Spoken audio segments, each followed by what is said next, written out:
વાલા ખેડૂત મિત્રો, પૂરા વિશ્વની અંદર એટલે કે પૂરી દુનિયાની અંદર અલ્નીનોની અસર અત્યારે શરૂઆત થઈ ગઈ છે. હવે જે આ અલ્નીનોની અસર શરૂઆત થઈ ગઈ છે, જેના કારણે તમે પણ જોઈ રહ્યા છો કે હવામાન વિભાગ દ્વારા જે વરસાદની આગાહી કરવામાં આવેલી હતી એ વરસાદ પણ હજી સુધીમાં પડ્યો નથી.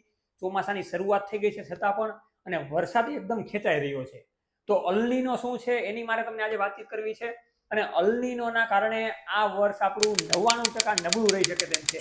પણ આ 99% નબળું જે વર્ષ રહી શકે એમ છે, એમાં આપણે એવા પાકોનું વાવેતર કરીએ જેથી કરીને આ વર્ષમાં આપણે તાકાતથી સારું એવું ઉત્પાદન લઈ શકીએ અને સારા એવા પાક આપણે વાવીએ, જેથી કરીને અલ્નીનોની અસર એની ઉપર ના આવે અને એ પ્રમાણે આપણે વાવેતર કરીએ તો આપણને સારું એવું ઉત્પાદન મળે. એવા કેવા કેવા પાકો વાવવા એની મારે તમને આજે વાતચીત કરવી છે અને અલ્નીનોની મારે તમને વાતચીત કરવી છે. તો સૌ પ્રથમ આ સાગર ખેડૂત પુત્રના આપ સૌને વંદન, અભિનંદન. ખેડૂત છે તો જગત છે. છેલ્લે સુધી ખેડૂત મિત્રો આ વિડીયોને જોજો. હું તમને બહુ મસ્ત વાત કરવા જઈ રહ્યો છું, જેથી કરીને તમને હકીકતની ખબર પડે અને તમને બધા પ્રયાસની ખબર પડે.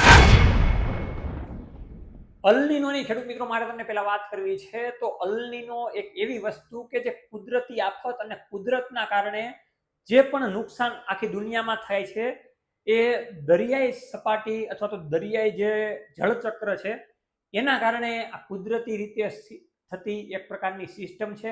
મારે તમને ખાસ અલ્નીનોની વાત કરવી છે. પ્રશાંત મહાસાગરમાંથી આ અલ્નીનો ઉદ્ભવી રહ્યો છે અને આના કારણે દુનિયાના મોટા મોટા વૈજ્ઞાનિકો અને એમાંય ખાસ કરીને અમેરિકાની જે હવામાન વિભાગની એજન્સી કંપની એટલે કે NOAA એવી જાહેરાત કરેલી છે કે અલ્નીનોના કારણે આ વર્ષમાં વધારેમાં વધારે દુષ્કાળ, પૂર, અતિ ગરમી પણ આપણે સહન કરવી પડશે.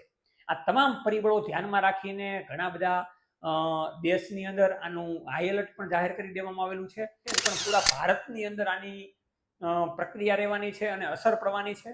1950માં જે અલ્નીનો આવ્યો હતો એના કરતાં ક્યાંય વધારે અસર કરતો અલ્નીનો આ 2026માં આપણને ખેડૂત મિત્રો જોવા મળવાનું છે, એવું પણ કહેવામાં આવી રહ્યું છે. હવે મારે તમને એ વાત કરવી છે કે પહેલા તો આપણા ભારત દેશની અંદર કેવા કેવા રાજ્યોને આ અસર વધારે જોવા મળશે.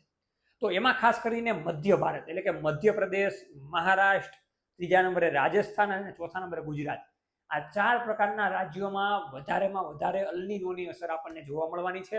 આ અલ્નીનોના અસરના કારણે વરસાદ એકદમ ખેંચાઈ જશે. જે સમયે આપણે વરસાદનું આવરણ જોતું હશે એ સમયે આપણને વરસાદ જોવા નહીં મળે અને એના કારણે પાણીની તંગી સર્જાશે. જે પણ પાક વાવીએ છીએ એમાં પાણી ઘટશે અને એના કારણે ઉત્પાદન પણ ઓછું આવશે. હવે મારે તમને અલ્નીનોની સામે કેવી રીતે આપણે લડત આપવી એની મારે તમને વાત કરવી છે કે એમાં કેવા કેવા પાકોનું ખેડૂત મિત્રો આપણે વાવેતર કરીએ જેથી કરીને આપણે અલ્નીનોની અસરની સામે ટકી શકીએ. તો આ સાગર ખેડૂત પુત્ર તમામ પ્રકારના ડેટા મેળવીને ખેડૂત મિત્રો તમને કહી રહ્યો છે કે આ વર્ષે જે ખેડૂત મિત્રો કપાસનું વાવેતર કરવા માંગે છે એ ખેડૂત મિત્રો માટે બેસ્ટ પાક છે. કેમ કે પહેલા નંબરે આ વર્ષે તમે જો કપાસનું વાવેતર કરશો તો પાણીના પ્રશ્ન જે ઓછા બનશે એની સામે તમે લડત આપી શકશો. એટલે પહેલા નંબરે હું તમને કહી રહ્યો છું મારા અનુભવ પ્રમાણે કે તમે કપાસ વાવવાનું રાખજો. બીજા નંબરે 3 પાકો મેં શોધેલા છે. તો એમાં આવે છે મગફળી. કેમ કે મગફળીમાં તમારે વહેલી પાકતી જતો હોય, મોડી પાકતી જતો હોય. જો વરસાદ નહીં આવે અને સૂયા બેસવાની જ્યારે પ્રક્રિયા આવશે ત્યારે તમારે એમાં પાણીની જરૂર ચોક્કસ પડશે. તો બધા ખેડૂત મિત્રોના તળમાં પાણી નથી, તો એની માટે પણ આ પ્રકારે વાવેતર કરવું જોઈએ. તો તમે મગફળીનું વાવેતર સેકન્ડ નંબર ઉપર કરી શકો છો. એમાં મરચીનું વાવેતર અને સાથે સોયાબીનનું વાવેતર, આ બંને પાકોનું વાવેતર તમારે બીજા નંબરે કરવું. પહેલા નંબરે તમે વિચારતા હોય તો કપાસનું વાવેતર જ કરવું આ વર્ષે. અને ભાવતાલની દ્રષ્ટિએ પણ કપાસ સારું રહેવાનું છે. બધા પાક જોકે સારા રહેવાના છે. ત્યાર પછી બીજા નંબર મેં તમને કીધું એ રીતે મગફળી, સોયાબીન અને મરચી. ત્રીજા નંબરે પાક આવે છે ડુંગળીનો પાક. તો ખેડૂત મિત્રો ડુંગળીના ભાવતાલ પણ સારા રહી શકે તેમ છે અને ડુંગળીનો પાક પણ તમે જો વાવી શકો તો સારી રીતના એમાં ઉત્પાદન તમે લઈ શકશો. ત્યાર પછીની આપણે વાત કરીએ તો એરંડા છે, અન્ય પ્રકારના શાકભાજીઓ છે અને અલગ અલગ એવી વસ્તુઓ છે, તુવેરના પાકો છે. તો આ બધી વસ્તુઓમાં અમુક રીતે પાણીની જરૂરિયાત ઓછી રહેતી હોય છે. તો એ રીતે તમે લાયનસર વાવેતર કરી શકો છો. એટલે જે ખેડૂત મિત્રોને કપાસ વાવવો હોય એના માટે બેસ્ટ છે અને બીજા પાકો વાવવા હોય તો એના માટે બેસ્ટ છે. પણ મેં તમને જે રીતે કીધું એ રીતે કે તમારે ઓરવીને વાવેતર કરવું હોય કે પછી બીજી રીતે વાવેતર કરવું હોય તો પાણીના પ્રશ્ન 100% આ વખતે આપણને જોવા મળે.